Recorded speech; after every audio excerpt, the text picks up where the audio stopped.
You're listening to a 4x4 Radio Network podcast. This month's Centresteer podcast is sponsored by Commonwealth Classics. Commonwealth Classics is a direct importer of classic vehicles from Europe and South America and has a rotating collection of rare and unique Land Rovers. Their showroom is located in Virginia, just 45 minutes west of Washington, D.C. Visit www.cwclassics.com to view their inventory of classic vehicles and follow them on Instagram at Commonwealth_Classics. Thank you, Commonwealth Classics, for your continued support of the podcast.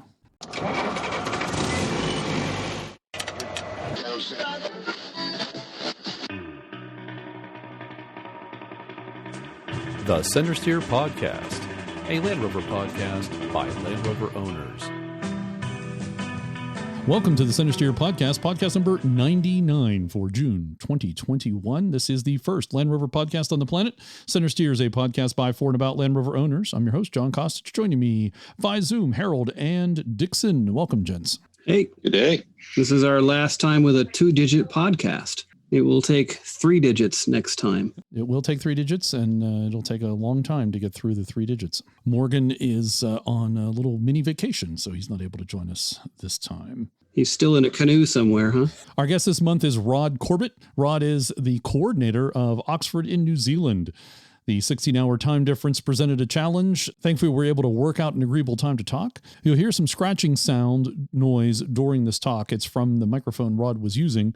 Unfortunately, it was not noticeable while we were recording, or I would have asked him to adjust the mic. While it may be distracting at times, I don't think it's unlistenable.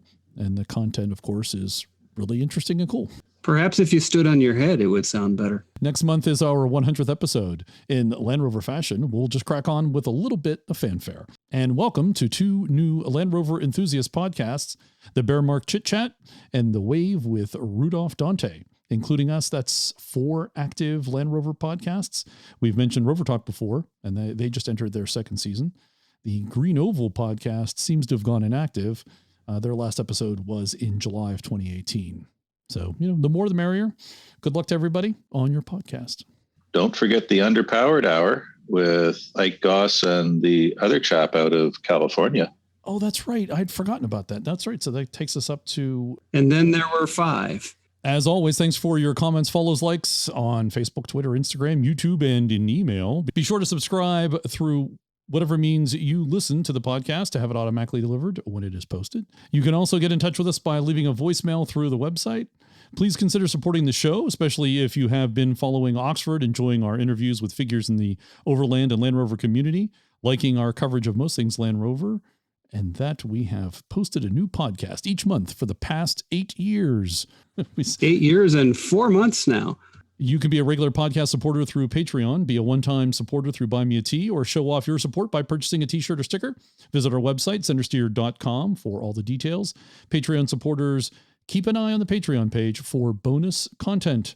It worked out this month that Patreon supporters had early access to our talk with Rod Corbett. We plan on early access to interviews as much as possible in the future. If you're a business and interested in reaching the Land Rover community throughout North America and the rest of the world, there are sponsorship slots available. The podcast averages over 600 downloads a month over the past year.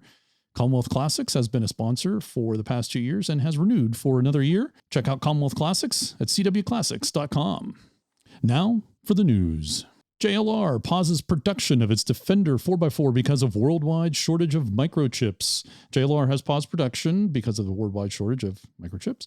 Work has been stopped at its factory in Nitra, Slovakia, where it is scheduled to make 150,000 of the off-roaders a year. Demand for the new Defender has been so high since it went on sale in 2019 that it is already subject to delivery waiting times of up to a year. It has been reported that nearly 100,000 customers are currently waiting for deliveries of JLR products due to the supply shortage. It means waiting times can range for between 4 months and up to a year for certain models. Models with plug-in hybrid powertrains, are said to have been impacted the most by semiconductor chip shortage.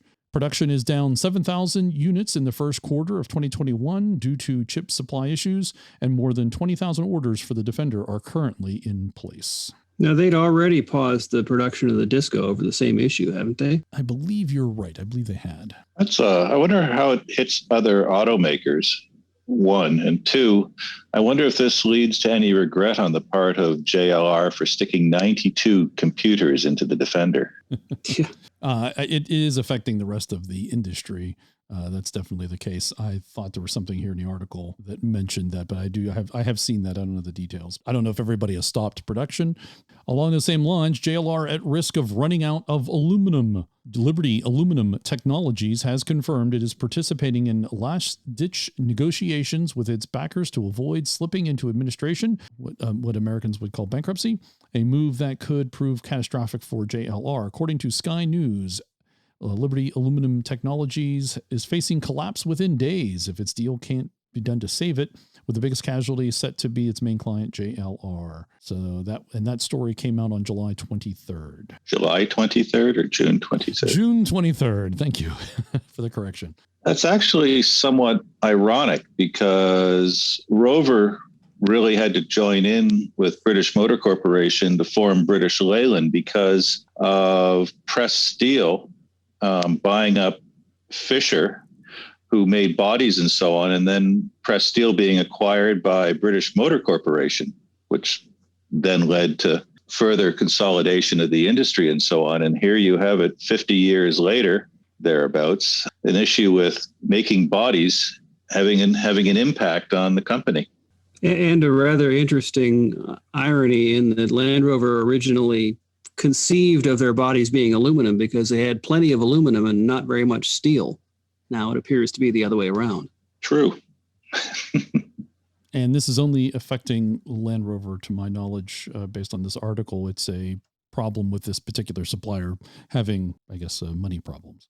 And if JLR is their biggest customer, then yeah, I would assume that since JLR is kind of a small player in the automotive market, that they're the only ones affected. Though the body manufacturing that was part of British Leyland, it's still around, but it now mostly provides stuff for Volvo, Alfa Romeo, and other companies and so on. And actually, one of the plants now makes the BMW Minis. Well, that's cool. Yeah. Next up from Auto Express, Jaguar's luxury reinvention to start from £100,000. This is, they claim, an exclusive. CEO Terry Bollare talked with them and has told Auto Express that the initial design work for a new family of Jaguars has been completed and that the brand will be competing against Bentley with prices in the region of £100,000. Auto Express understands that the new Jaguar family is likely to comprise 3 all-new models, expected to be a couple of crossovers and a sporting 2-door car. And Bollare confirmed that with the design of the family signed off, the job of finding suitable electric car platform is underway. And this looks like a quote from him. When Jaguar was incredibly successful at the time when the E-Type got into the market, it was a copy of nothing. That is what we are preparing now, unquote. Bollare revealed that he had looked at JLR as a potential purchase when he was at Renault, but when he was full of praise for the Land Rover side of the business, Jaguar, he said, was damaged. Quote, I think Land Rover is a fantastic story and a potential of Range Rover, Defender, and Discovery is extraordinary, but the situation of Jaguar was really a concern from outside and more from a concern from inside because the brand had been damaged to a certain extent, unquote. Bollare says of the current lineup of Jaguars, quote, they are beautiful cars, so you are wondering, why don't they sell more? They go for Audi or they go for BMW, so it's a real issue in the positioning of the brand, unquote. And further on here, talking of overlap, Bollare also hinted at a change in positioning for some Land Rover models. Today, we have some overlap with existing cars, including inside of Land Rover. We want to make this distinction happen very clearly. Quote, some of our cars are on the same platforms today. They are similar sometimes in proportion. They are similar in the way they look like SUVs. There are many similarities that we want to avoid. The goal is really to harvest the positioning of Range Rover, Defender, and Discovery. We have not reached by far our potential, especially with Range Rover and Defender in terms of pricing power. The beauty of that business model is that we can get higher in price and still enjoy scale, which is very significant compared to the other luxurious brands, unquote. Bollare is convinced, though, that Range Rover and Jaguar are brands that can coexist. Quote, the positioning of Jaguar should be very distinct, but similar in positioning. It's modern luxury, but at the same time capable of attracting enough customers to have a significant volume as well, unquote. What that does mean is that Jaguar will be producing larger cars, not smaller ones. Bolloré is confident he'll hit his 2025 target for the new Jaguar, with his team working 40% faster than when developing previous models. There's your future of Jaguar. Well, I'm not surprised he says they're going to be bigger cars and not smaller ones, because if you're going to be in the 100 plus range, you don't do that with small cars. Well, unless you're insane. And I like the hint at Land Rover also having a distinction problem, which we will talk about later here in the news. In particular, you've got the Defender and cannibalizing sales of the new Discovery or the Discovery. So I think that's something obviously that needs to be addressed. And moving on in the news, hydrogen-powered Land Rover Defender under development. JLR announced it's developing a prototype model powered by a hydrogen fuel cell powertrain. A Defender motivated by one of these alternative fuel drivetrains could be the best of both worlds. The SUV would emit basically no tailpipe emissions and likely deliver punchy performance similar to that of an electric car. But that's not all. Refueling could be accomplished in just a few minutes like an internal combustion powered vehicle, not require hours attached to a power outlet. Even though they aren't quite ready for prime time, there are real benefits to hydrogen fuel cells. But why build a Defender with such an advanced powertrain?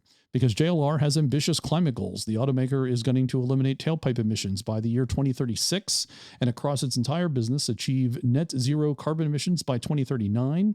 Objectives spelled out on its new reimagined strategy. The fuel cell-powered Defender being worked on is part of a plan called Project Zeus, which aims to develop and popularize hydrogen-powered vehicles as well as advanced battery designs. Other firms are involved in the scheme as well, and the UK government is also helping support this project.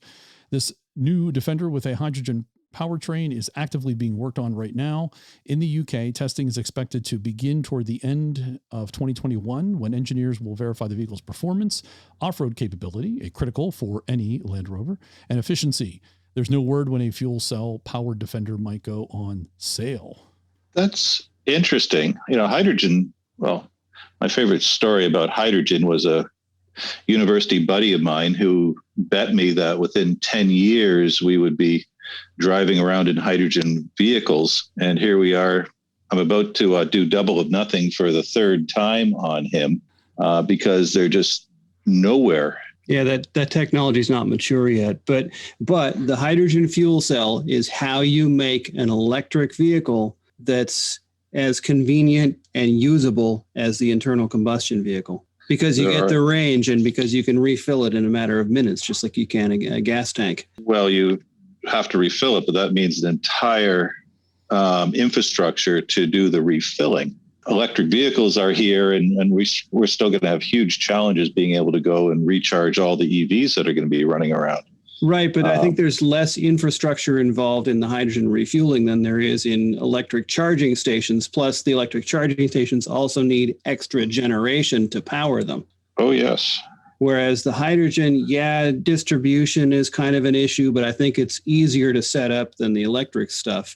But you get the range of an internal combustion engine and the quick refills and the ease of use. It's all those things, but it's still not there yet. It's still too cutting edge. Yeah, Popular Science, I'll have a link in the show notes to this also. Popular Science had a nice review of this same information, but they go into more detail about how the electricity is generated and how that works. But they did, to call out your point about the infrastructure, they say, hydrogen does face one large shortcoming, the number of publicly accessible fueling stations. The U.S. Department of Energy says that only a paltry 49 hydrogen fueling stations exist in the U.S. as of June of 2021. Studies show that around 584 hydrogen stations exist worldwide, more than half of which are located in the Asia-Pacific region, while Europe, hydrogen's second largest market, has approximately 1/3 of the remaining. And Land Rover believes this number will skyrocket to around 10,000 fueling stations by 2030, and hydrogen will make up powertrains of around 10 million vehicles. Well, the one cool thing about it is that the fuel cell is a bit more compact and lighter in weight than the equivalent amount of battery pack. Weight is everything when you're trying to accelerate. Need more aluminum. Well, actually, starting and stopping are both improved by being lighter in weight. Yes. All right, moving on. JLR workers set for an extra 1,000 pounds each under new pay deal. Staff at JLR will land a 1,000 pay rise if they agree to a new pay deal. Trade union Unite has agreed on inflation-beating 2-year pay and conditions deal. Staff at the Midland car giant, which has plants in Halewell, Wolverhampton, Solihull, Castle Bromwich, and Coventry, will receive a 2% pay increase in the first year. So assuming that is agreed upon. And then an article, I'm not going to read it, but it's been relevant to our discussions. It's called Millions of Electric Cars Are Coming. What Happens to All the Dead Batteries? And this is a deep dive into recycling batteries or potentially recycling batteries. It's from sciencemag.org. So if that area of discussion interests you, I recommend you go out to the show notes and click on that link. Again, it's entitled Millions of Electric Cars Are Coming. What Happens to All the Dead Batteries? Another good reason to have the hydrogen fuel cell, less to throw away later. And 2 recalls of note for the new Defender revived for the 2020 model year. The all-new Defender already has 164 manufacturer communications and 9 complaints filed with the National Highway Traffic Safety Administration. That's here in the U.S. As far as recalls are concerned, the unibody off-road Luxo barge, that's what the article says, is called back over a powertrain control module that may unexpectedly switch off while driving the vehicle. An investigation from March 26th following a number of quality reports, the engineering team reported back that more than 10 milliseconds of runtime trigger the PCM to switch off, a problem that was traced back to the Connected Diagnostic Services system. According to recall documentation, an over-the-air update has been designed to switch off the CDS and disable the over-the-air diagnostics functionality. If the remote update can't be successfully completed, the customer will be notified and advised to visit an authorized dealer to have the software updated manually. No fewer than 163 units of the Defender with the 6-cylinder engine are called back, all of them built between April 8th of 2020 to January 12th of 2021 at the British automaker's Nitra assembly plant in Slovakia. And then the other one is Land Rover Defender X SUVs may lose their rear lights. And we actually, Harold and I talked about this because we saw this on Facebook, I think it was, where someone took a flashlight and was hitting or putting it close to the rear taillights and they would just go out. And that's actually what this is. So Land Rover Defender X recall is necessary for a strange problem related to the 2022 Defender X vehicles equipped with smoked rear light assemblies.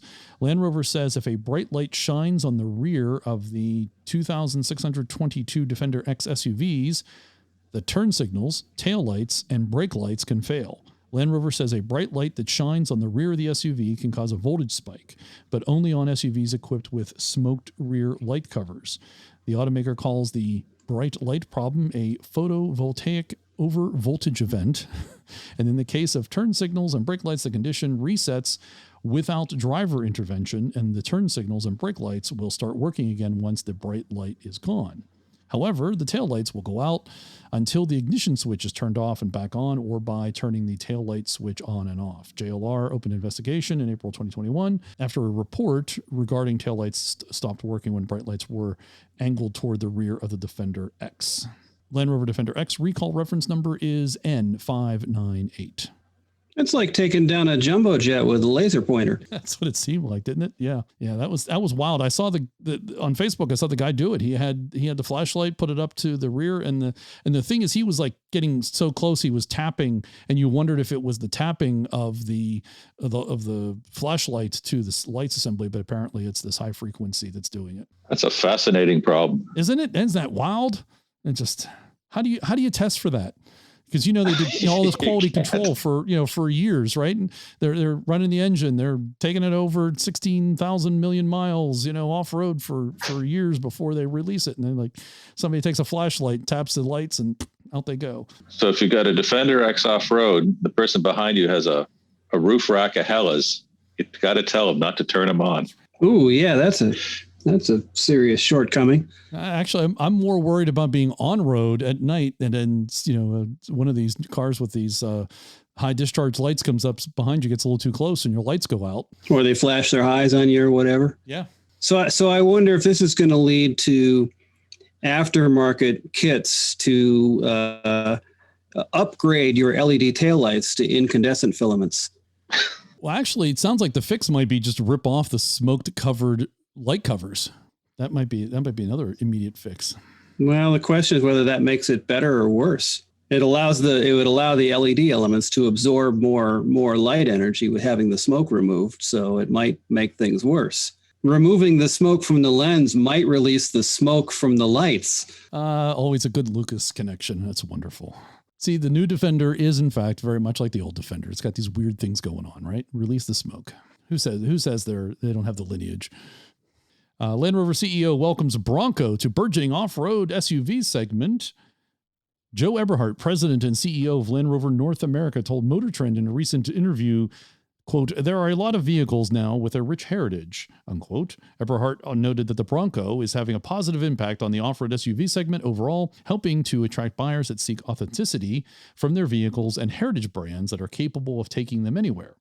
At the same time, Eberhardt doesn't view the Defender as a direct competitor to the Bronco or Wrangler per se, but as more of a second car or sports car replacement that, at least in two-door trim form, makes for an attractive choice for urban dwellers. And while that may be true, the Defender is still going to be competing in the same segment as the Bronco and the Wrangler. Offered in two-door 90 and four-door 110 variants, the rugged SUV is quite capable off-road and is available with the V8 power to counter the Wrangler Rubicon 392 as well. In terms of pricing, the cheapest Defender starts out at $46,100, which is a bit more than the base price of a two-door Bronco or Wrangler. Thus, it will be interesting to see how these three rugged SUVs perform on the sales charts once the Bronco deliveries finally begin in the coming weeks. Competition, and Land Rover is ready for it in the SUV segment here. It's interesting. No mention of the Ineos Grenadier. Or no mention of how the Defender actually is able to compete against the Rubicon 392. Yes, the rugged Ineos Grenadier SUV is coming to the U.S. in 2023. This is from Motor Authority. Rugged off-road oriented SUVs like the Bronco, the Wrangler, and the Defender may soon face competition from a formidable contender being developed by the newly minted automotive arm of British chemical giant Ineos. We're talking about the Grenadier, a boxy go-anywhere SUV modeled after the previous generation Defender and due to start production in 2022. From the outset of the vehicle's development, Ineos has been insisted that sales in the U.S. are part of the plan, and now the company has hired former JLR and Daimler marketing executive Greg Clark to help launch local sales. Clark said Ineos plans to start selling the Grenadier in the U.S. in early 2023. There's still a lot of work to do, he said, including finding a location for a U.S. headquarters and establishing a dealer network covering all 50 states. To keep things simple, Ineos plans just one powertrain for the U.S., a 3-liter turbocharged inline-6 sourced from BMW.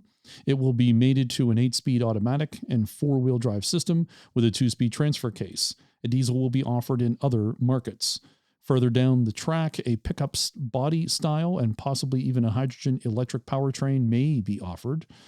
Automotive News posits a price range between $75,000 and $120,000. Production of the Grenadier will be handled at the former Smart plant in France. Dixon, they're thinking about hydrogen too? I think everyone is, but I think they have to. But when it actually arrives is going to be the very interesting question. I do think you're right, though, on the infrastructure. That's going to be the big thing, finding appropriate filling stations in easily accessible places and having enough coverage. Well, I mean, the good thing is you don't really have to invent any new technology because the equipment necessary for handling that type of material already exists. Yes. So it's just a matter of building out the distribution network and having dedicated equipment for dispensing it. So it's not a huge hurdle.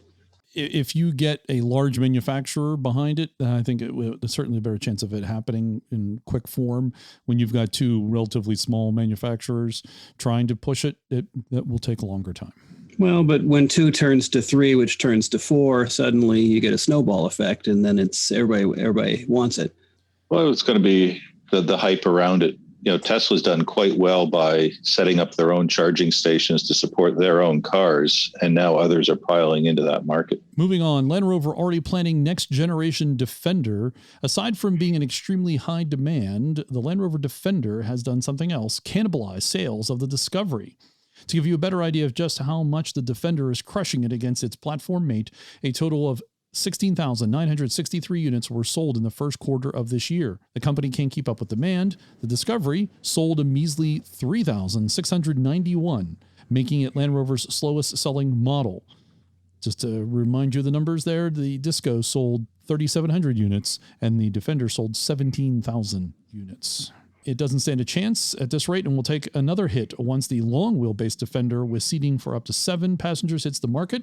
Fortunately, Land Rover is doing something about this. Automotive News Europe reports the decision has been made to separate the two SUVs by switching the next generation Discovery to the new battery native electric modular architecture, EMA. Meanwhile, the next Defender will be underpinned by the modular longitudinal architecture, MLA, along with the new Range Rover and Range Rover Sport, both of which are due to arrive within the next 18 months.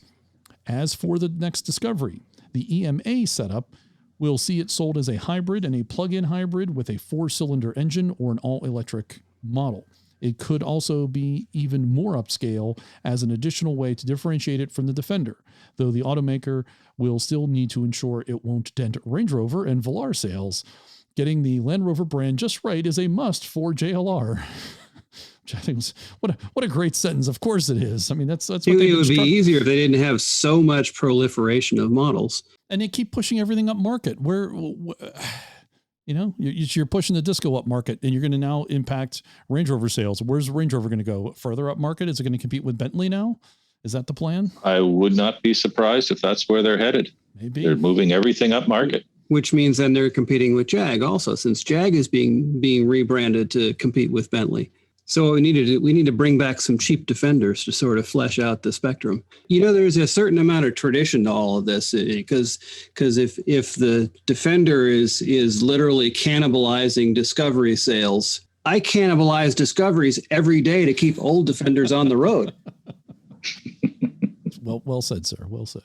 It sounds more and more as we're looking at this, everything's moving up market. In the Disco, the only way it can, I think, survive is to go up market and be where the current Range Rover sits. Right. But then it sort of gets into that brand space that Range Rover has just over proliferated. I think the Range Rover has too many models, to be honest. Speaking of too many models, the extra long 2022 Land Rover Defender 130 spied. An extra long Land Rover Defender 130, in quotes, 7-seater has been spied testing on public roads, confirming that another variant of the off-roader is getting close to being officially revealed.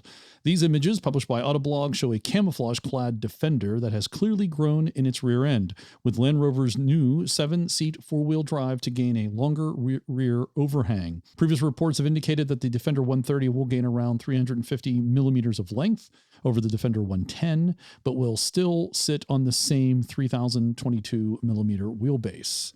So that is your new extra large. So the 110 is wearing a bustle. Lots of junk in the trunk. Yeah, there you go. Hey, there we go. Well, and that's what it's for. It's for carrying more junk in the trunk. Definitely has that overhang. You take a look at the pictures. It's in camo, and it looks like a 110 that's kind of extended with that overhang. It really kind of, to me, it looks like a Chevy Suburban. Oh, yeah. Now that you mention it, I can see that. Except it's got the tire hanging off the back. Yeah.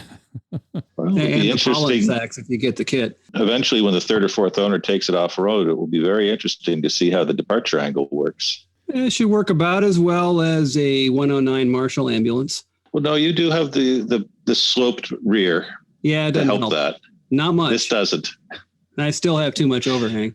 It's interesting to see as the 130 current legacy heritage 130s are used often for off-roading and overlanding purposes.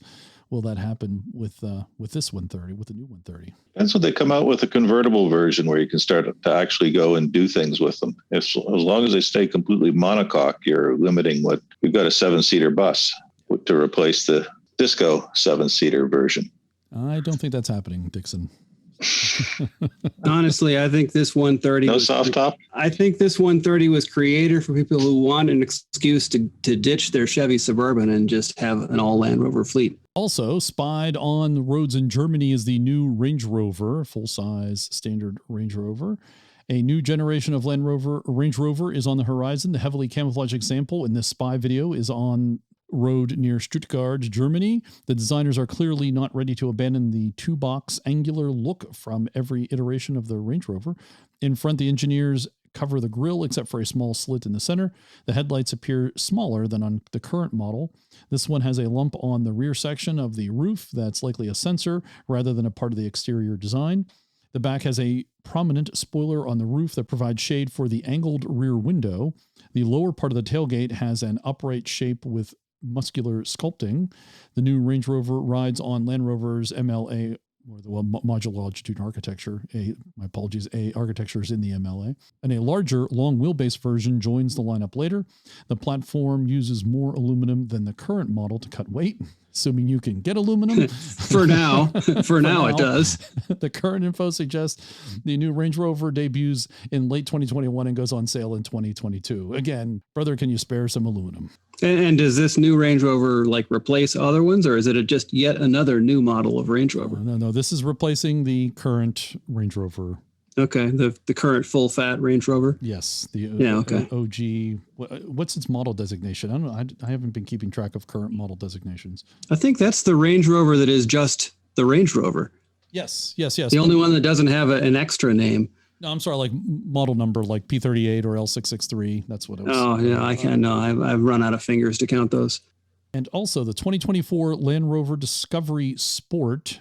And there's some information about that coming that is relevant to read. We don't expect to see any radical styling changes between the current car and the new one that's due to arrive in 2024, a year after the new Evoque. The larger Discovery's controversial asymmetric rear design hasn't been a big hit, so it's more likely the Sport will simply adopt some cues from the Evoque.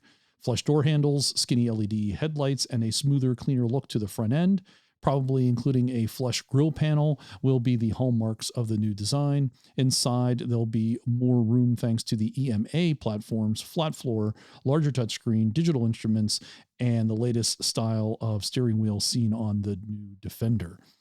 The next Discovery Sport and Evoque will use rapid charging 800-volt technology as seen on cars like the Porsche Taycan and Hyundai Ioniq 5. It's spelled IONIQ, so I assume that's Ioniq.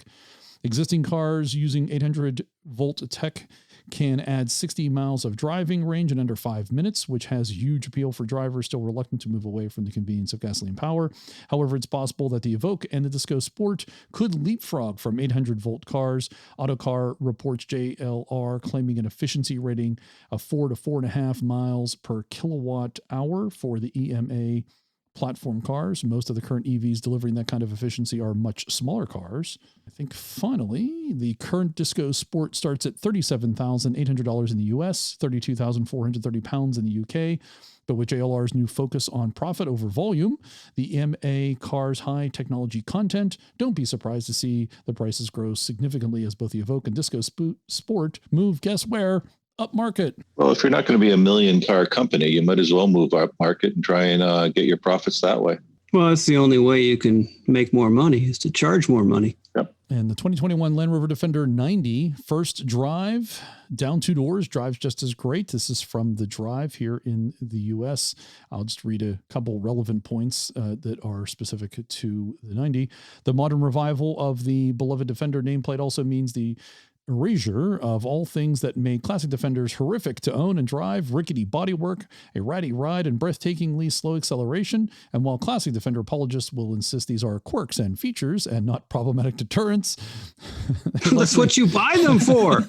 They likely cannot deny classic Defender ownership isn't for everyone. Okay, that is true. It is not for everyone.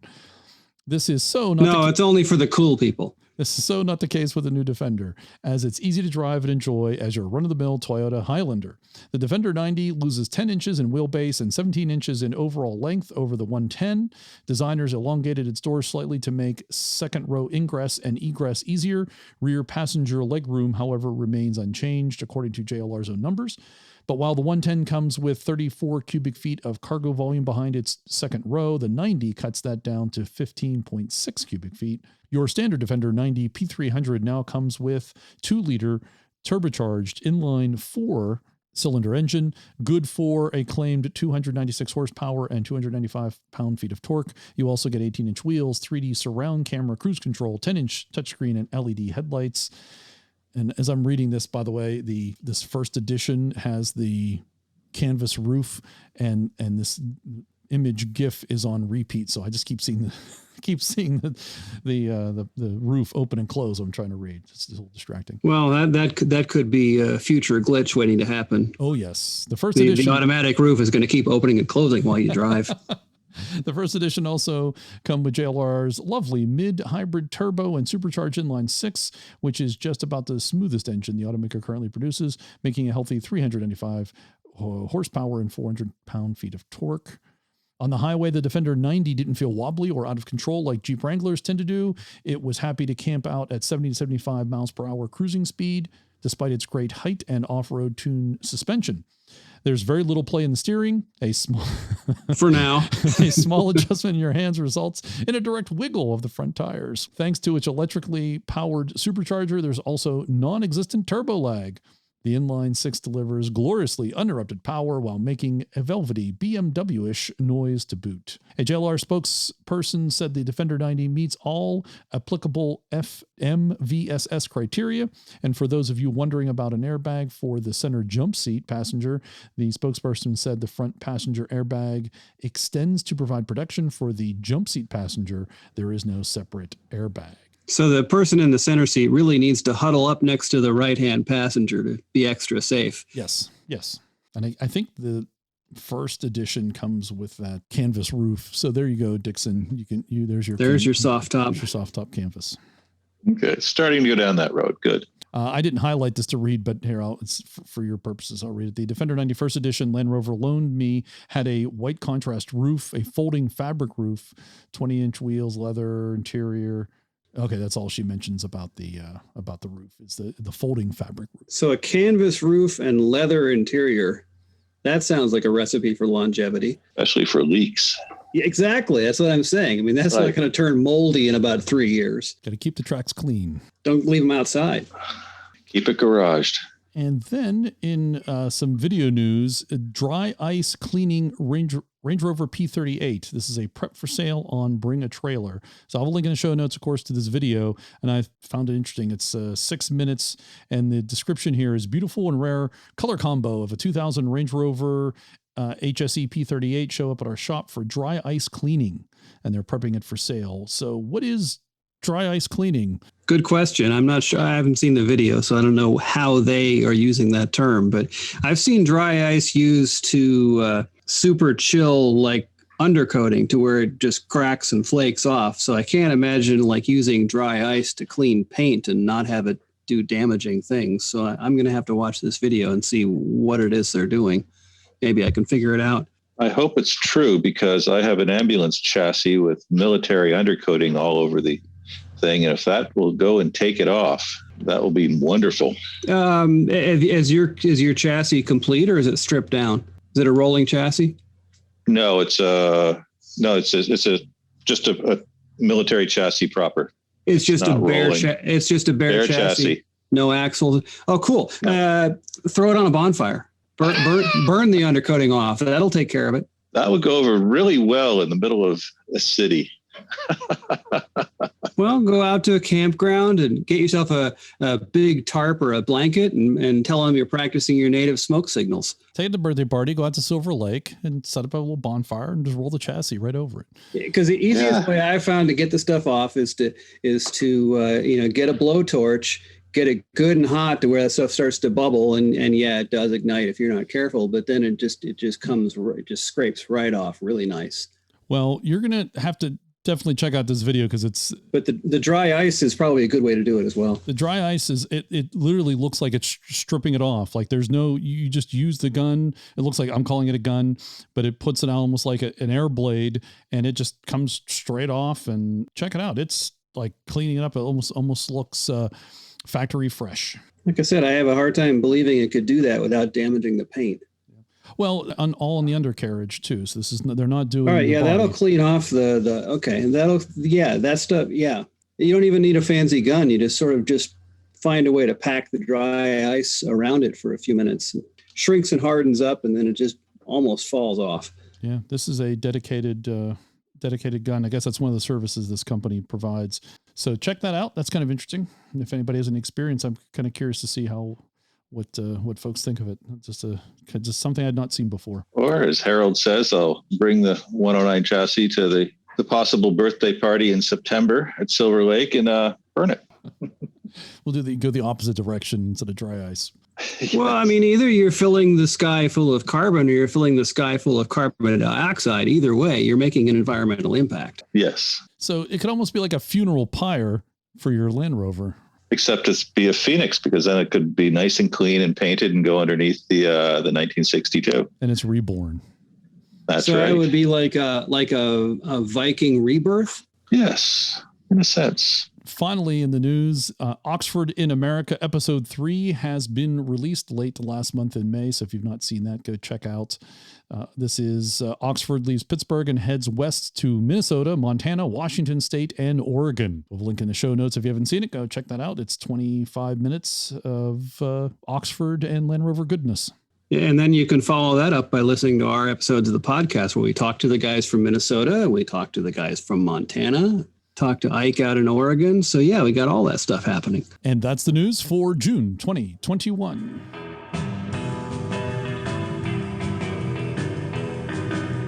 And now on the Centresteer podcast, it's time for Oxford in New Zealand as we continue tracking where Oxford is and what it's doing around the world as it travels and tours.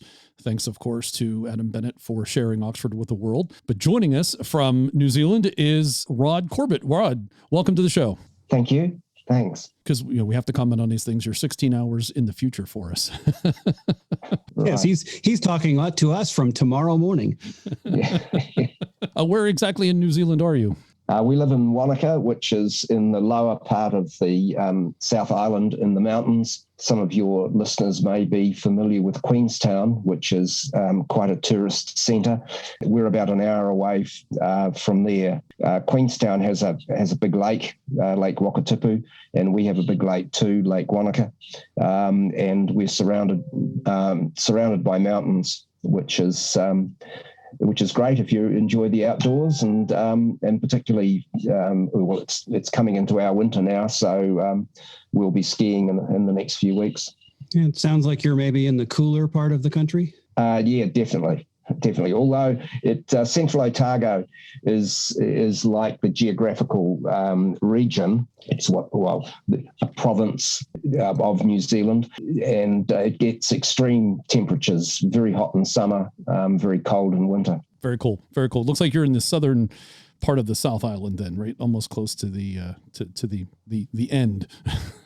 The bottom. So before we hear about Oxford and New Zealand, I want to hear a little bit about you and your Land Rover background. How long have you been a Land Rover owner? What was your first Land Rover? What do you own now too? Well, we've pretty much owned and played with old Land Rovers most of our life. I learned to drive in a Series 1 Land Rover on a backcountry farm in the North Island of New Zealand when I was 12. And owned my first Series 1 when I was still a teenager. And then over the years, we've had a whole variety of old Land Rovers, old Range Rovers, Land Rover Discoveries. Currently, we've only got 3 Land Rovers in the shed. A 1958 Series 1 that we completed rebuilding late last year.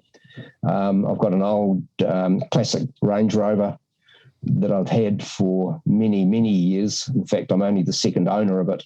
Wow. And it's now done about 335,000 kilometres and is still going strong. What year is it?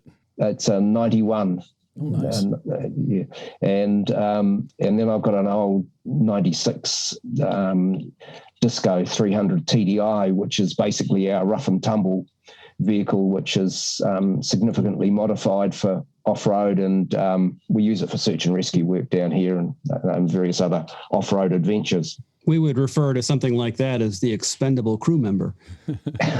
Yeah, possibly. Yeah. Are Land Rovers part of your more on, say, work or more for pleasure? Oh no, they've always been just part of our daily transport. Or I use my Series 1 as my sort of daily runaround vehicle because we live out in the country, out from Wanaka. Excellent. But no, they're not business vehicles. And Anne and I have been retired for about the last 5 years, so there's no actual work involvement. So tell us more about your Series 1, your daily driver. That's it's impressive. Yeah, well, it's just an old soft top. It was a hard top when I bought it, but we imported a canvas top from Exmoor Trim in the UK and fitted that a couple of years ago. And no, it's a great reliable vehicle. We've made a few modifications because we do quite a bit of long distance travel. I mean, Wanaka is a fair way from anything, so if we want to head away onto trips and join up with other club activities elsewhere in New Zealand, we've got a fair distance to travel. But earlier this year, we took it up to the North Island for a Land Rover rally up in the central North Island, and drove it all the way up and had a lot of fun, and then drove home. Did you notice that the ride in the Series 1 became significantly quieter when you converted to soft top? Yeah, it is. It doesn't have the drumming that you get with the hard top. Although a lot of guys line out the hard tops to quieten them down, but even so, it doesn't help much. No, I prefer the look and feel of the soft top anyway. Yeah, it was always a curious thing that they would be quieter with a soft top than with the hard top. But probably the vibration and the sound doesn't bounce around. There's no, and the vibration. It's an acoustic thing. Yeah. Yeah. How long is the drive from the where you are to the North Island, just as a kind of get an idea of reference and size and what the roads are like? Oh, well, it takes, we've also got a home in Christchurch. So it's about 5 hours drive from Wanaka to Christchurch, and about another 5 hours on up from Christchurch up to Picton, which is where you catch the ferry to cross the Cook Strait to the North Island. And then it's about another 4 or 5 hours, depending on where you were going in the North Island, to reach the centre of the North Island. We had a bit of a detour on the way. We called off over to New Plymouth on the west coast, which is about halfway up the North Island, and called over to see my elderly mother and spent a couple of weeks up there with her before joining up with the Land Rover group based in Wanganui, and then spent another couple of weeks there and then trundled back. So what speeds are you doing in your Series 1? We've made a couple of improvements to it. It actually running a slightly modified Series 2A motor with a Series 3 gearbox behind it, and a Roma drive overdrive. So it'll quite happily keep up with the traffic on the road. Comfortably cruises sort of 90 to 95 kilometres an hour, which is sort of about 55 miles an hour US. But it'll easily cruise. The speed limit in New Zealand is effectively 60 miles an hour, which is about 100 kilometres an hour.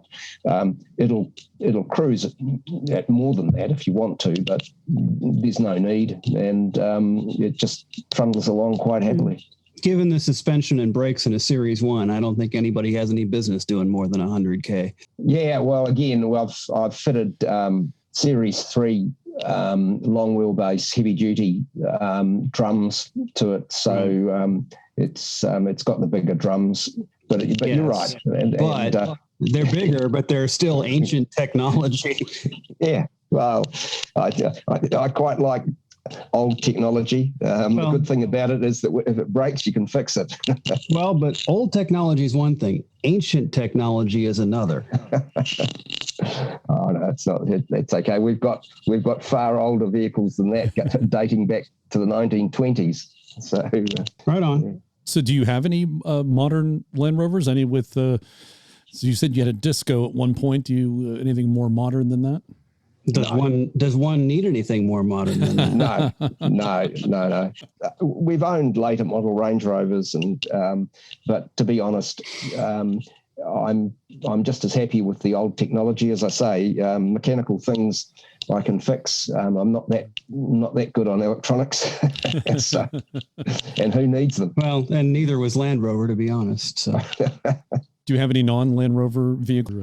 Yes, we've got a collection of old vehicles. A 1926 Austin 7 delivery van, a 1930 Model A, Ford Model A that we're going away on this weekend, weather permitting, for a basically off-road adventure with other pre-1931 vehicles. Wow. And that's an annual rally we call the Irishman, which the prerequisite is that you have to have a pre-1931 vehicle, and we take them off-road over rural farm tracks and over high country stations. Chains are essential because for both the mud and the snow, and it also pays to carry a shovel or a spade or something to dig out, and tow ropes and various other bits and pieces. How long's that trip? It starts on Friday night and finishes on the Monday. This weekend coming is a long weekend for us. It's called the Queen's birthday weekend, so the Monday is a public holiday. Well, Henry Ford would be pleased. Oh yeah, we have a lot of fun with the Model A. We've got other. Henry had a club of his buddies. They used to go out and do that very thing. They had some T's and A's that they'd outfitted for overlanding, and he and Tom Edison and Harvey Firestone used to go out in the woods and have a good old time. Yeah. They're extremely capable vehicles. Again, we've made a few enhancements to it so that it will keep up with with modern traffic. But at the same time, it's got the ground clearance, and I've fitted 1935 Ford V8 rims with later model with good off-road rubber. Right, you can fit modern-ish tires on those wheels. So. Yeah, exactly. Yeah. We run an all-terrain pattern for the tires so that we can comfortably use them off-road. Model A with all-terrain tires. That's got to be a sight. Yeah, it sounds pretty cool. Yeah. No, well, it's surprising where they'll go. You just have to drop your tire pressures a bit down to the low 20s, for example, or even a bit less sometimes, and they're very capable off-road. Oh yeah. I mean, even the old Model T did really well off-road too. Yeah, exactly. There wasn't anything resembling comfort, but it got there. Well, when you consider a lot of the roads were just what we'd call tracks these days, when those vehicles were built. Right, they were off-roading all the time. Yeah, pretty much. Harold and I live very close to a national road called Route 30. It's a Lincoln Highway. And originally that's actually how the Lincoln Highway came to be, was all those tracks, Model A's, Model T's run down, and it was a muddy stretch from coast to coast. And they said, maybe we should start paving. Yeah. So you have Model A, you've got the van, anything else? Kind of curious to hear more about what you got in the fleet there. 1933 Austin 7 Special, which is modified for gymkhanas and other adventures. A couple of 1950s Triumph TR3 sports cars that we've modified for racing. So they've got full roll cages and everything. We still compete with and have competed for many years in both road races. We have an event in New Zealand called the Targa Road Race, which is a week-long road race in either the North or the South Island that we've competed in for many years. And I also use them for track racing and hill climbs and that sort of thing. And then what else have we got in the shed? Oh, I've got an old E30 BMW Alpina and a little Alfa Sud Zenda Sprint, and Anne's got a Morgan sports car, and there's a few other toys there tucked away. Pretty diverse collection. That's nice. Yeah. Do you use the Land Rovers to tow your vehicles to the track? Oh yeah. Well, it depends where we are and what's happening, but traditionally we've driven the TRs to race meetings, but if it's an event happening in the North Island, then we'll probably tow it up on the trailer, and we've generally used Land Rovers or Range Rovers to do that. The other and particularly if we've got competitions away from Wanaka with my little Austin 7 Special, we'll generally put that on the trailer. But the Model A we don't put on a trailer. We just drive it everywhere. Cool. Same with the Series 1. I mean, yeah, you just hop in and drive them. Well, why don't we now move to Oxford in New Zealand? We had Oxford in America, and now we have Oxford in New Zealand. Can you let us know, what did Oxford do? Where did it arrive? When did it arrive? We're very interested in all the details of Oxford's adventures.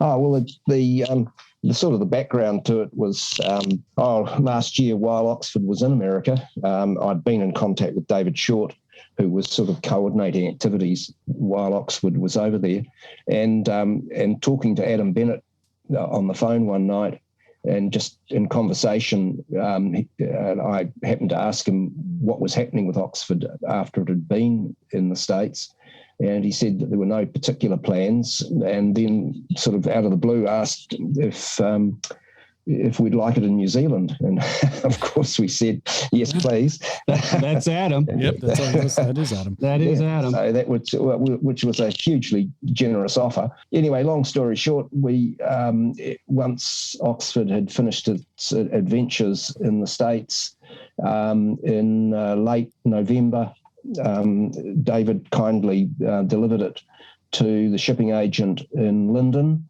and it was packaged into a container and dispatched early December. And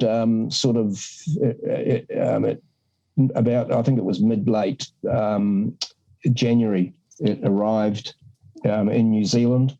And in the interim, I'd made contact with Jaguar Land Rover New Zealand and discussed with them the possibility of them having Oxford for display in each of their showrooms throughout New Zealand, alongside the new Defender, which had recently been released over here, and they jumped at the opportunity. So, and they also very kindly offered to transport Oxford between each of their dealerships in the main centres throughout New Zealand.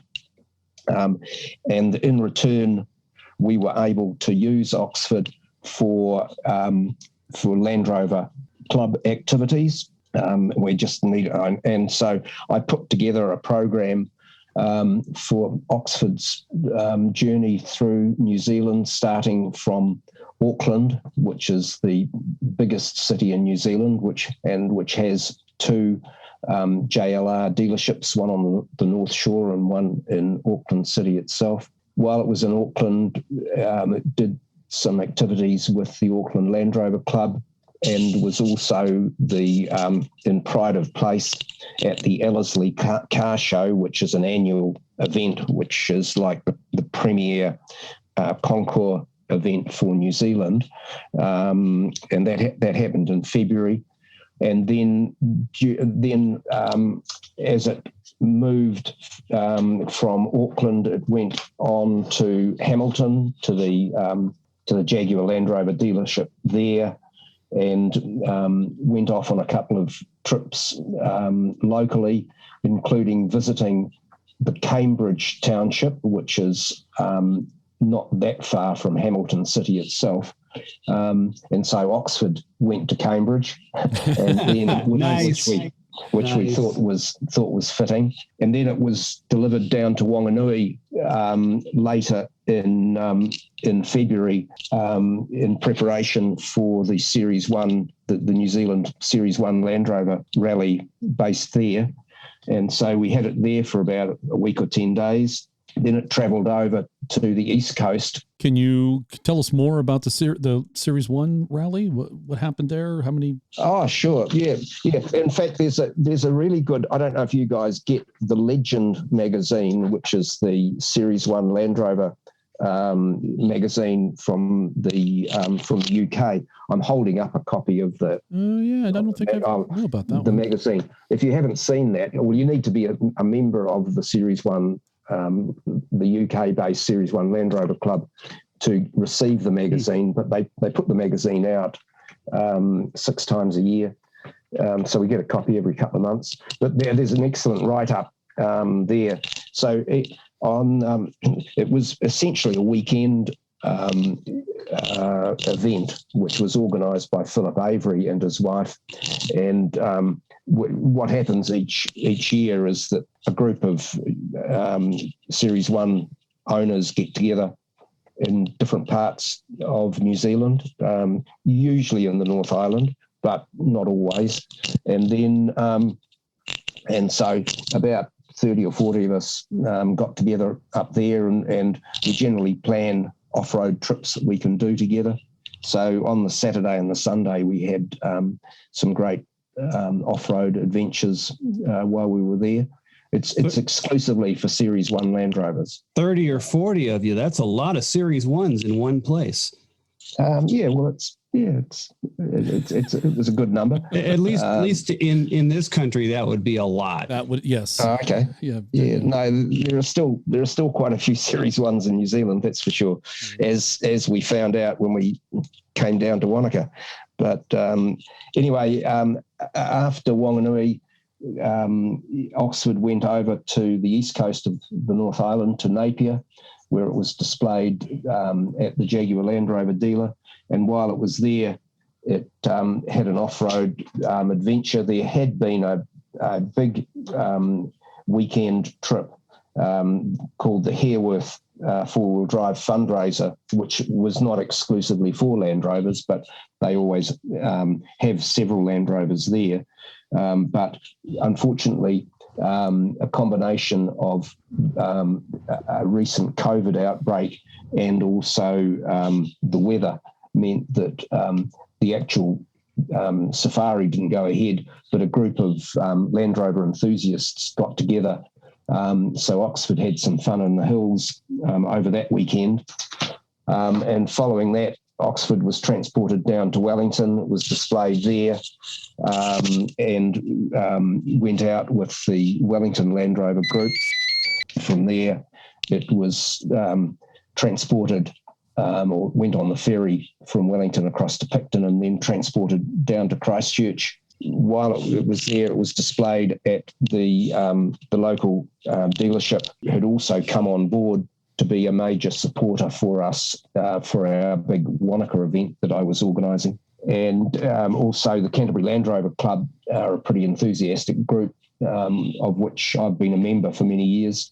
And one of the activities was a combined breakfast activity for club members, and then Oxford was driven up to Oxford Township, which is just nice.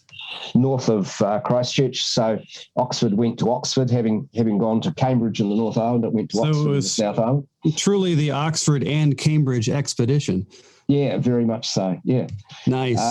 And then following its adventures up in that area, it was transported down to Wanaka in sort of late March in preparation for the big Wheels at Wanaka event that I was involved with organising, and the National Land Rover Owners Rally that I organised the week before Wheels at Wanaka. Wheels at Wanaka itself, you may not have know of it, but it's a 2-yearly activity which we use as an alternate to the big Warbirds at Wanaka that runs on even years. So Wheels at Wanaka we run on odd years, and it's basically an event over 3 days for anything that's got wheels. So from horse-drawn carts through to cars, trucks, buses, earth-moving machinery. If it's got wheels, it comes to Wanaka for Easter every second year. And in the week prior to the Wheels event, I'd organised a Land Rover owners rally, which wasn't exclusively for Series 1 Land Rovers. It was if it had a Land Rover badge, it was welcome. So we had over 150 Land Rovers registered for the Wheels at Wanaka event itself, and for 3 one-day activities on the Wednesday, Thursday, Friday prior to Easter, I'd organised safaris, one-day safaris over high country stations down here that the public don't normally get access to. But through my involvement with Wanaka Search and Rescue, we get access to places that the public don't normally get to go. And so we had these fantastic trips, and the weather for 2 of the days, the weather was just exceptional. The third day wasn't quite as good, but we still got up onto the high country, and each of them was into areas that the majority of the people who came on the rallies had never been to, because many of them had specifically come down from the North Island. The majority had never been into the high country of Central Otago. So it was a real experience for them. We had to limit the numbers on each of the safaris to 80 vehicles because, just from a practical point of view. Oh, yeah. You can't have too many.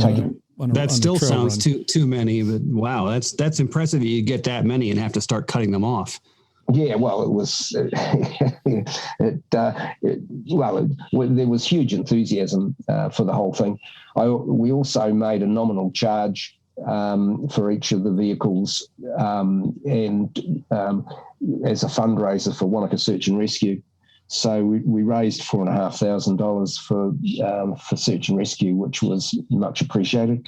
And everyone had a great time. And how many vehicles did you get to this owners rally?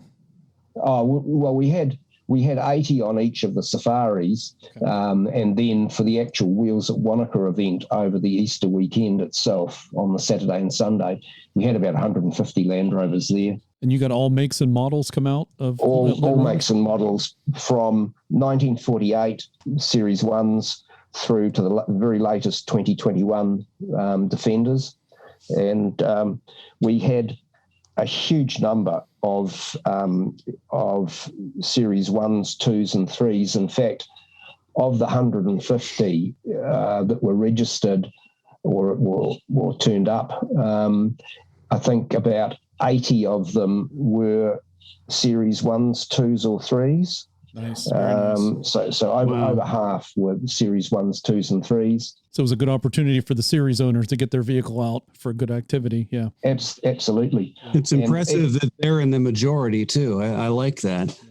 Yeah. Don't see that over here anymore. I mean, there have been lots of series trucks, but there's so many newer stuff that people tend to get that the series trucks are always in a minority around here now. No, well, interestingly, we of the later model stuff, we had probably 20 odd Range Rovers of all models, going back from the old classics like ours through to late model ones. About another 20 or so Defenders, Discos from the Series 1s or the 300 TDIs like ours through to late model Discos. And then we had a number of other specialist vehicles, including fire engines, ex-military vehicles, ex-Land Rover ambulances. We had a couple of Ford Controls, the old very cool Ford Controls. One of which had been a field ambulance and had been converted into an off-road camper. So that was pretty nifty. They're all converted to campers. Yeah. It's hard to find them that they haven't been camperized. Yeah. I do recall seeing a video of all of that on display. Someone had set up a camera and you could watch the parade go by. And I do remember hearing all that. That's I'll see if I can track that down and put a link in the show notes for folks to see that video again. Yeah, that's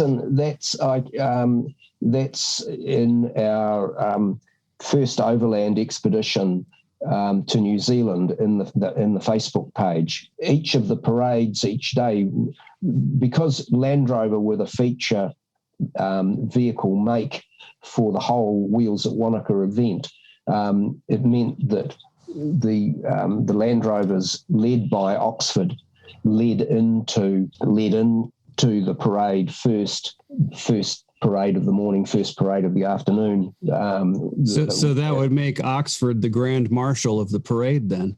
Yeah, effectively, because Oxford led its way into the parade ground and they paraded around and around 2 or 3 times and then all parked up in the middle, which gave a great photo opportunity. And yeah, the public loved it. It was great. Interesting thing happened the night before our rally started. Late on the Monday night, the rally was due to start on the Tuesday afternoon. I received an email that had been forwarded through from the UK through to the Auckland Land Rover Owners Club, which was then forwarded on to me. And the inquiry came from one of the Knott family. Now, Henry Knott was one of the 6 original students who drove overland from London to Singapore. While I had been in touch with Tim Slessor prior to our rally, and because Tim wrote the book First Overland, I never had any contact with any of the other members of the expedition, and certainly not any contact with the Knott family. But anyway, John Knott inquired as to whether Oxford, which he'd heard was in New Zealand, if there was any chance that it might be coming to the Wanaka area, because his sister, Gemma, lived at Lake Hawea, which is about a 10-minute drive from Wanaka. So although I managed to source an email address for her, I had no other contact details. But anyway, I sent her an email asking her to contact me ASAP. We made contact on the Tuesday morning, and then I was able to invite her with her son to join us for the opening event of our Land Rover rally on the Tuesday afternoon. So Gemma arrived. I'd asked her not to identify herself at that point, and I went through a few introductions and thank yous and that sort of thing, and then led on to saying that, well, without the real thank you, in addition to thanking Adam, obviously, for loaning us Oxford to have in New Zealand, I said that another thank you goes to the 6 students who made the original expedition, because without them, there would have been no Oxford and Cambridge Land Rovers anyway, and there would have been no story of First Overland. Anyway, there's a section in the front part of the book which pays tribute to Henry Knott, Gemma's father, who was the mechanic for the whole expedition, and albeit that he was a student like the other 5 on the trip, but he had a particular mechanical aptitude, and most successfully kept both vehicles going for the whole trip from London to Singapore and back. Anyway, I read a section which is a tribute to Henry, because Henry died in 2002 unexpectedly. I read this section out and then introduced Gemma to everyone that was there. So there were a couple of hundred people there at that stage. Well, you could have heard a pin drop. It came as such a surprise. Anyway, Gemma came forward and said a few words and said how delighted she was to be invited, because it was the first time that she or anyone of the Knott family had ever seen Oxford, because of course they weren't born. Henry, her father, wasn't married when the book was written, when the trip was done, and of course Oxford and Cambridge went back to the Land Rover factory following the expedition, and then after that they were dispatched elsewhere on other trips, and the Cambridge truck was lost. But of course no one in the Knott family had ever seen Oxford. And so Gemma came along on the Saturday of Wheels at Wanaka and rode in Oxford as we led the parade. And that was the first time that she'd ever sat in it or had the opportunity of, of being on an event with it. Did you let her drive? No, she wasn't. Well, she was invited. I would have been quite happy for her to drive, but she was happy to be a passenger. That would have been very cool to have her drive it. Well, actually, been probably cooler if she had turned a wrench at least. That would have been, even just for a photo. Or pulled out the axle half shaft and swung it at a rock. Sounds like a magic moment. That's fantastic that happened. Well, we had plenty of photo opportunities with Gemma, and she thoroughly enjoyed it. She subsequently loaned me a book that Adam had been involved with having published of photos from the original expedition. Many of the photos had never been seen before. Certainly glad that email found you in time to make that happen. Yes, yeah. Well, it would have sucked to have it show up a couple of days after the festival was over.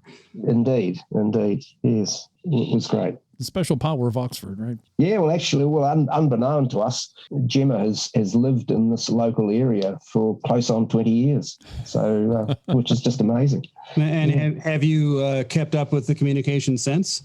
Oh, yes, yeah, indeed. In fact, Gemma loaned us the book, that book, which we have since ordered, and she also loaned me a special DVD that had been made, which had been remastered from the original footage. Graham Oldis's video, probably. It's a video. Well, of course, BB did the original filming on the expedition using film that was provided by David Attenborough from the BBC.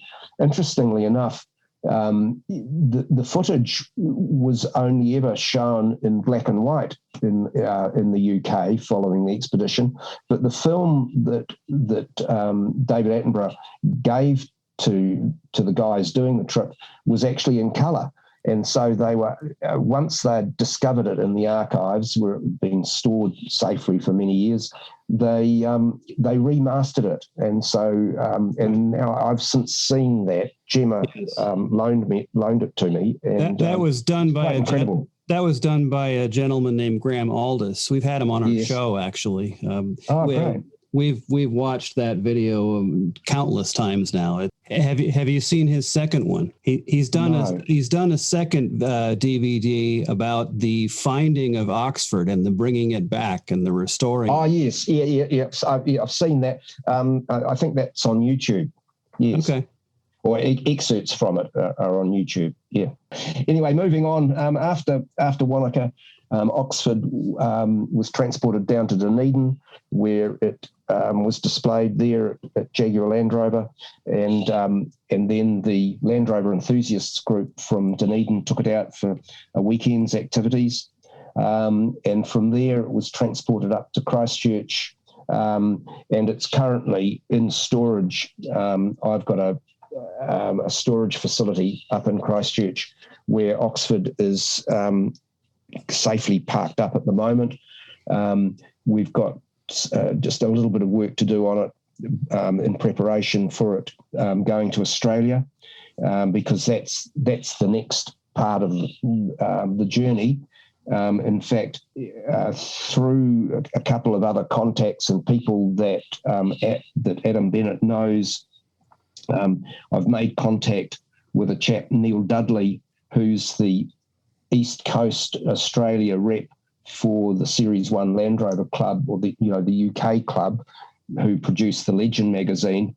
And through Neil, I've been in contact with a chap, Justin Burton, who owns a business in Queensland called Landy Bits. Having spoken with Justin on the phone a couple of times, he's wildly enthusiastic to be the Australian contact and liaison person for Oxford, and was so keen to make contact and planned things with us, that he and his partner flew over to Queenstown late last week and came over and had lunch and spent the afternoon with Anne and me here in Wanaka. And we've sort of roughed out a rough plan for getting Oxford over to Australia.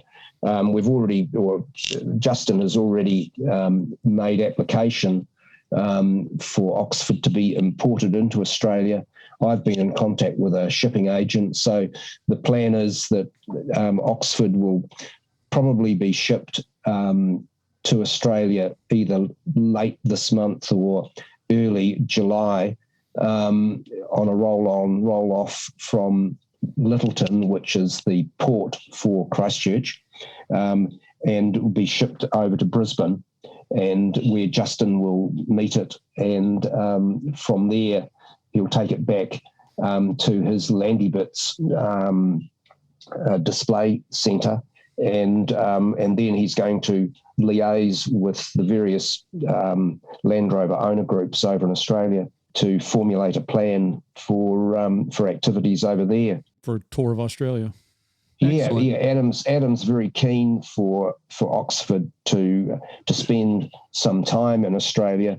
There's even the suggestion, and Adam seems pretty keen, that it would stay in Australia until 2023, and Easter 2023 will be the 75th anniversary of Land Rover, based at a place called Cooma, which is near the Snowy Mountains, which is further south of Queensland. Land Rovers were first brought to Australia in the late 1940s, early 50s, to work on the Snowy Mountains hydro scheme. And so it's entirely fitting that Cooma, the Cooma Car Club, hosted the 70th anniversary celebrations for Land Rover in 2018. And I've been in contact with the president of that group, and they're keen to host the 75th anniversary Easter 2023. That is very cool. And I know Adam wants to hit all 7 continents too, so might be a chance to get up to Antarctica.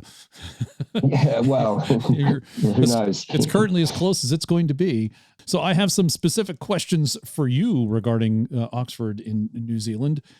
Did you drive it? Yes, several times. Yeah. Oh no, it's great.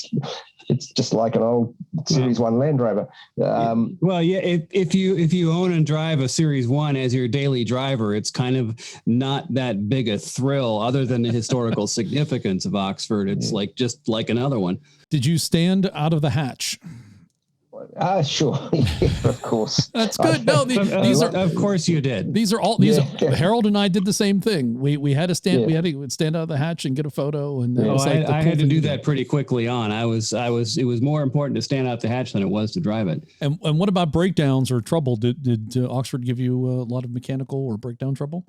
No, not really. I mean, we've given it some, attention on its way around New Zealand.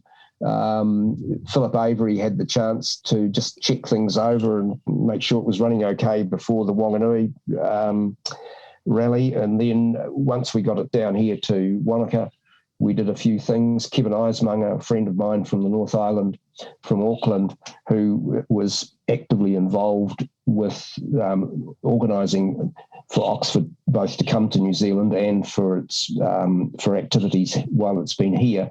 Kevin also runs the Series 1 Land Rover Facebook page and set up and manages the First Overland Expedition Facebook page as well. So, and he's got a lot of mechanical aptitude. So he gave it a quick check over when it first arrived here, and then because he'd come down from Auckland for Wheels at Wanaka and the safaris that we organised. And then since then, we've done a few other things. While it was here, we've replaced the front brake shoes and given it a tune up and one or two other things. But it's run pretty well. It's run really well. It's only had I think it had It had one puncture while it was here, and it had one when it was in the North Island. But apart from that, it's had a pretty trouble-free run through New Zealand. You're welcome. Yes, there was a lot of work done here in America before it got to you. We had to do like all of the stuff that you do after the entire last overland voyage. We had to basically recover from all of that. That's a lot of miles put on it. So there was a lot of things that had to be done to it after that. Yeah, no, I'm aware of that. I've actually seen the receipts for the work that was done at Pangolan 4x4, and I've actually spoken to Ike a couple of times as well. Are you keeping up on the log? Is the log up to date? Oh yeah. Good. So that's all under control. So I mean, we're mindful that it is an old vehicle and it needs to be driven sensitively. But having said that, I mean, lots and lots of people here in New Zealand had the opportunity of driving it. Adam was quite happy for that to happen, provided people treated it with respect, as people obviously do. But again, there was no point in just clocking up endless road miles with it here in New Zealand, which is why I organised for it to be transported between the Jaguar Land Rover dealerships. And in discussing with Justin at the weekend, the plans for Australia probably will be similar, that it'll be transported between main centres because like America, Australia's a big place, and there's just no point in clocking up endless miles on tarmac. I think Australia actually feels a lot bigger than the US does because there's a lot more wide open space there. Yeah, there is, that's for sure. As to say, we're hugely appreciative to Adam for loaning Oxford to us. Adam's the man. Yeah, huge thanks to Jaguar Land Rover New Zealand for their assistance, and also to Star Insurance in New Zealand. I have to mention Star because Adam mentioned that once Oxford got to New Zealand, all cost would be on us, which is entirely appropriate. And so my two main costs to consider were transport of Oxford between the main centres, and Jaguar Land Rover helped out with that hugely by paying for Oxford to be transported, and also to cover off the insurance. And Star Insurance, who I made contact because I'm on the organising committee for Wheels at Wanaka, and Star Insurance have a big involvement with Wheels at Wanaka. Star Insurance very kindly offered to sponsor the insurance for Oxford while it's in New Zealand. That was very nice because the insurance on Oxford is not cheap. Yeah, but we were hugely lucky, and in fact, I was just talking to Joanne yesterday from Star Insurance and mentioned to her that Oxford will be in New Zealand for another couple of weeks, and she had already agreed to extend the insurance from late April, when we had done the original time frame for the planning. So Oxford is still comprehensively insured, albeit that it's not going anywhere at the moment. It's just in my storage facility. But even so, it's important to make sure that it is fully insured. And Star Insurance have been fantastic with that assistance. Rod, thank you very much for coming on the podcast, giving us the Oxford and New Zealand update. I'm finally glad we got to connect and hear about Oxford. Oh, that's fine. No, thank you. No, look, more than happy. Sorry, it's taken a bit of time. I've been preoccupied with one or two other things. Well, you've been doing important things with Oxford. I'm impressed with the amount of the variety of different things that you were able to get Oxford involved with. That's great. Oh, it's been a great opportunity, and thanks to all the people who helped along the way. And look forward to Oxford having its adventures in Australia. We hope that we can get over there and join in some of the activities over there at some stage as well. We hope you enjoyed show number 99. Thanks, Dixon and Harold, for being part of the final double-digit episode. No problem. Yeah, unless, of course, you're listening in New Zealand, and then it's episode number 66. And thanks to Rod Corbett for telling us about Oxford in New Zealand.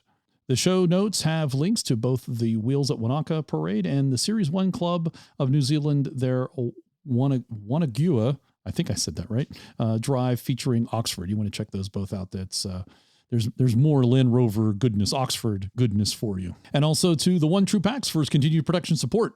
Thanks, Pax. We really do appreciate it.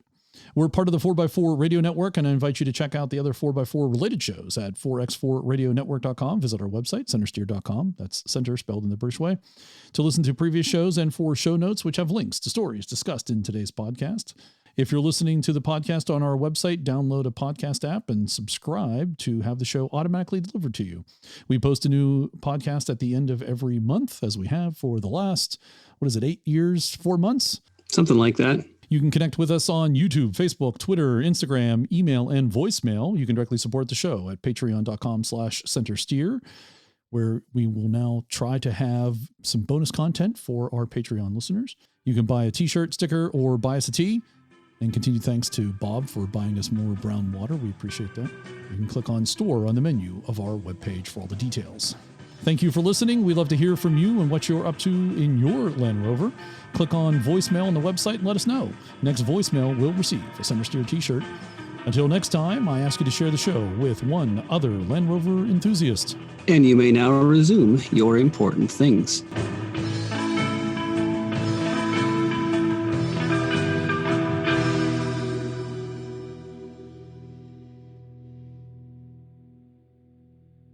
Or pulled out the axle half shaft and swung it at a rock. Yeah.